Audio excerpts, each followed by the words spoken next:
I'm NASA Kennedy's Hannah Falls, and I'm outside KSC, taking you inside KSC.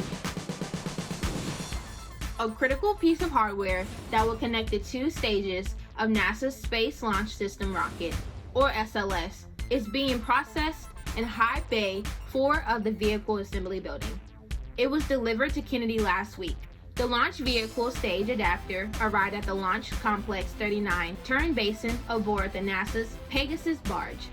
It made the journey from the agency's Marshall Space Flight Center in Huntsville, Alabama. Technicians with NASA's Exploration Ground Systems moved the piece into the nearby Vehicle Assembly Building, where the rocket will be assembled ahead of the Artemis I launch. Artemis I will be an integrated test of the SLS rocket and Orion spacecraft prior to human space flights to the moon.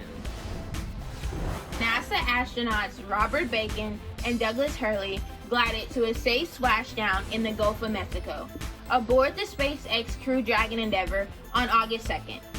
It was a triumphant end to NASA's historic SpaceX Demo 2 mission, which began with liftoff from Kennedy Space Center on May 30th aboard a Falcon 9 rocket. This was the final step towards certifying SpaceX Crew Transportation System to regularly fly humans to and from the International Space Station under NASA's Commercial Crew Program.